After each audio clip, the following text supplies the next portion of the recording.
How's it going, everybody? I am doing a react to The Walking Dead Season 7, Episode 4, Service. I assume Service is going to be the service that is being done at the hilltop for Maggie. I don't know exactly. I even went back and rewatched the scene. I'm not sure if she's going there, which is her and Sasha, or if they're all going there. I'm not sure what that was implying. I think it's implying that it's just going to be Maggie and Sasha that are going there and everybody else is going back home. But I think we'll stick with, if it is, just Sasha and Maggie for the whole episode and people of the hilltop. That's my guess. Yeah, I will see.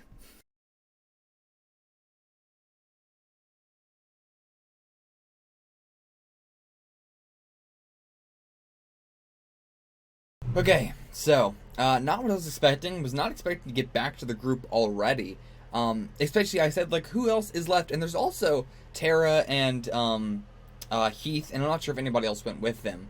But yeah, they're still, out there. So, I don't remember what they were doing exactly. I can't remember. But, they are out there doing something. We're gonna have to, whenever they come back, explain everything to them. I mean, first off, Tara's gonna come back and we have to explain that, oh boy, Denise, she's dead. And, on top of all that, Glenn's dead, Abraham's dead, we're now in debt to all the saviors. There's a lot of shit that she's gonna have to learn. It's gonna be interesting that they sort of, she hasn't been around for a while now. Almost 6 or 8 episodes or something. Probably 6 episodes, I think it's been. But yeah, it's I wonder what they're doing. I wonder what they're planning to do with it. Not what they're doing right now. I mean, I forget what they're doing right now, but I don't think it was that important. I don't remember what the fuck it was. Anyway, we'll find out eventually. But yeah, so this episode we're going back to Rick's group, back to Alexandria. We're already back there. And so it was, I was kind of curious, I don't know if Maggie was going by herself or if she was going with Sasha or if everybody was going to go with her or, So, okay, it was just Maggie and Sasha that went to the hilltop. And they are perceived to be dead by Negan and the Saviors now, which is fucking great. A+ on that job, Gabriel. You are really coming a long way to prove yourself. Your character is going in a completely different direction than I thought it was going to go, and I'm very glad. But that was some smart moves there, digging those graves.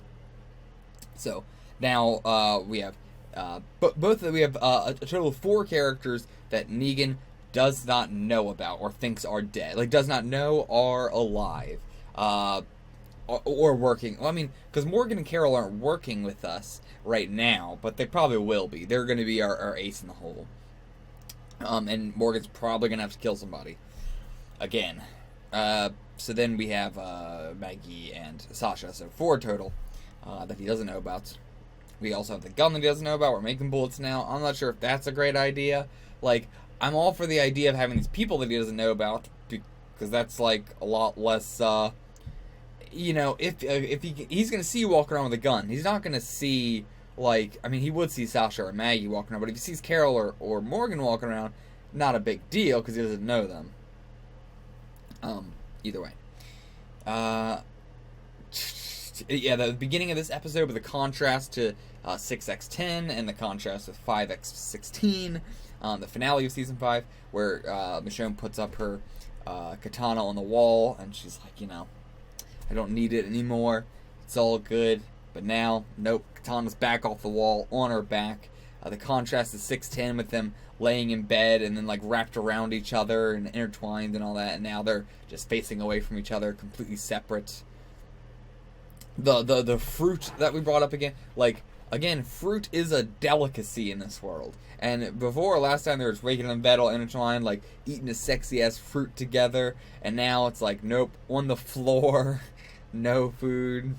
I mean, he didn't take any of the food, to be fair, but we're not doing great on the food to begin with.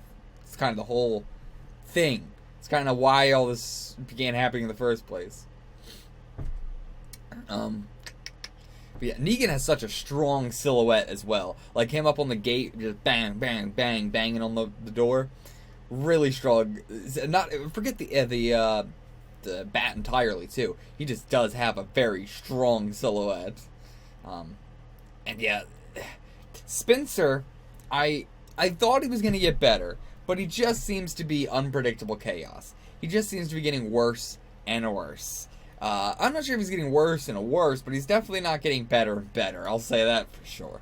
He's just staying in this territory of unpredictability. And he's gonna get him killed. I mean, so is Rosita. Rosita's definitely gonna get them fucking killed.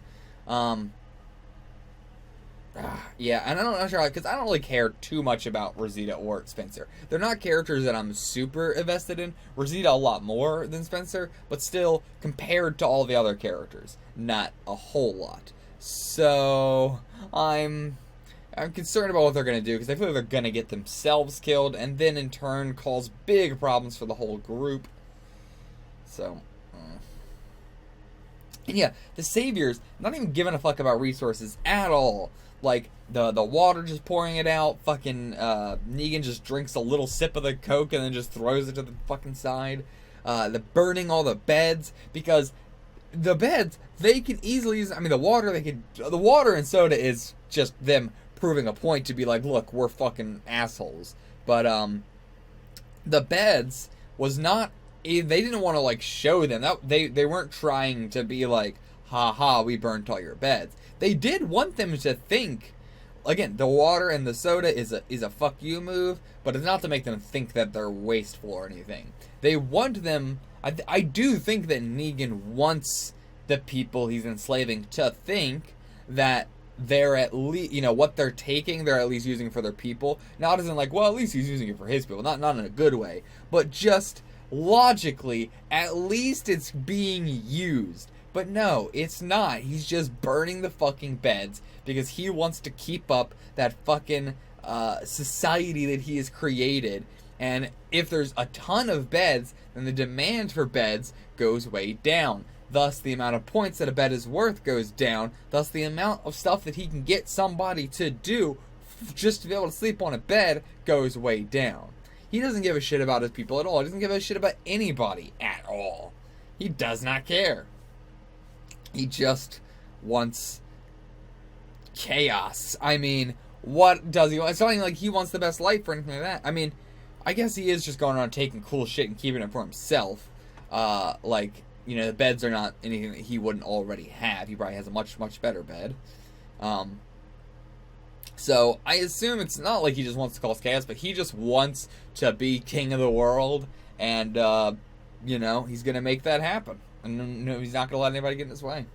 So yeah, we've had 7 seasons of the guns just being built up and built up and built up from the beginning of the series. Everybody, from the very beginning, everybody they're getting in contact with has guns. Because this is the fucking South. It's Georgia. Everybody's got a fucking gun.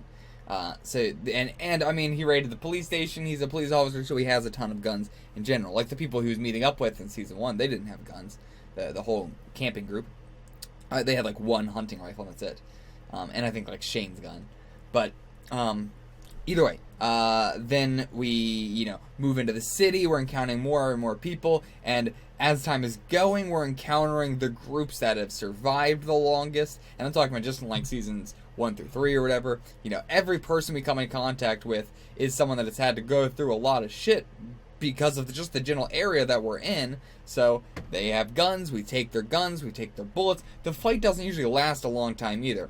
Then you gotta consider we go to the fucking prison. We got so much guns to the prison. We take over fucking Woodbury. We get all those fucking guns from all the people there. We lost a lot of them during the attack on the prison. Sure, yes. But at the same time, we've just been, even if we lost a whole lot there, the amount we gained is probably still so much more. So, Woodbury, then after that we have, I guess there's not like a big, no, I guess in, Terminus we got a shitload of their guns too. So yeah, it just keeps it just keeps growing. I think that's the last time I got a shitload of guns. Well, no, the Saviors. We just got a more assload of fucking guns. We got the RPG. We were going to start making bullets. Like, we probably have more Alexandria had more guns before they all just got taken away. They probably had more guns than I would say a lot of individual countries do. I'm sure they've had way more guns than many just random small countries, which is insane to think about. But at the same time, they are like a country at this point. That's not that many people. Obviously, it's way, way, way less than that. But in this kind of world, this is the new country. This is the new big. I would say that maybe Negan is closer to like a country size, and Rick's group is more closer to like a city size. But like, I do think those are appropriate terms now in this new world. You know, I don't know if it's gonna get a whole lot bigger than the Saviors. They're already pretty fucking big, and you're gonna reach a point of no return, where the amount of people who are dying cannot match up to the amount of people who would be alive and who are giving birth and growing. So there's gonna have to be a time skip at some point if we want a lot bigger communities of people in a close proximity, right? Like, all these places are all in Virginia, which is crazy. But if they wanted to do, like, you know, actual countryside, I guess it wouldn't be countryside, but like, you know, just huge groups of people across the whole United States or across the world and that, then that's different, because people would accumulate there. But right now, these are so many people just in Virginia. And again, we've talked plenty about Virginia being a breeding ground for this type of thing.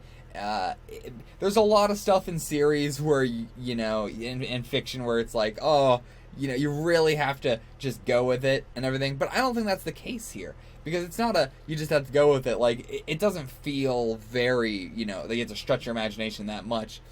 Of course, there's going to be, like, one place where it doesn't really affect it that much because everyone's sort of fleeing. Like, I think the Virginia thing makes so much sense. It's such a cool storytelling device that The Walking Dead has used, because it's allowed so much to happen just by nature of being like, well, it wouldn't make sense to have all these people be in Georgia, because we've seen Georgia.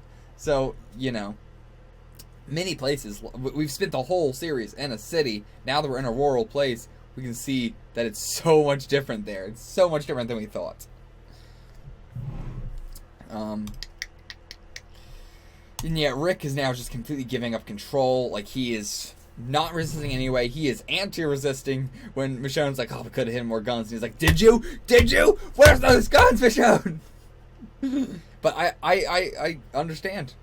This shit is fucked, and this is the best life they can possibly get. Now, this is a show. I realize they're gonna have to find a way out of this. But realistically, if I was in their position, I would not be trying to find a way to fight back.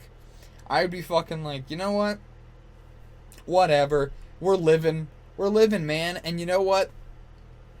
They're protecting us in a way. I think that's the mentality I would come to. And that is the mentality that Negan relies on, is that a lot of people, the people who aren't running the communities, the people who are just a part of the communities a lot of times, a lot of them can be really up in arms, but then a lot of other ones can just, they're not seeing really what's happening. So, from my perspective, if I was just a person from Alexandria, or just a person from any other, Alexandria's a bad example, but just from any other group, I'd be like, yeah, I know how shitty it is out there, and I still have a civilization here, I still have a place where I can sleep, I still have food and stuff like that. It's better than out there. Like, you know, it's the very hospital mentality too that we've seen before. Well, it's better than out there. But you know, that ain't good. That ain't great. And Negan just gets worse and worse and worse, because like now it's like with a lot of other ones, like the hospital, it's like, well, it's better than out there. You know, this place may be shitty, but it's better than out there. But it's not like they're actively going around and killing your people, and you know, and you're not fearing that you may die at any time. Which is another big factor in it, but fighting back would just mean you're gonna die immediately. But yeah, it seems like this arc is gonna be a lot about everybody else doing stuff, while Rick's mentality is just being put on display. Like, I think we're going to be focusing a lot on Rick's mental state, but not a lot on what he's doing or anything. It's going to be a lot of what everybody else is doing. And he's going to have to just hold this weight on his shoulders while everybody else goes behind his back and figures a way out of this. Even if that might be the worst option, it might make things so much worse. Because again, I know that Negan is... I mean, again, I don't know that he's still alive now. I just know that people still talk about him now. Which leads me to believe that he's still alive. But I could be wrong, you know? I could be wrong. He could just be that great of a character. But yeah, so I'm worried. I'm worried what's going to happen if he is still around. Meaning, they're not going to get out of this. But I don't know. Again, it could be wrong.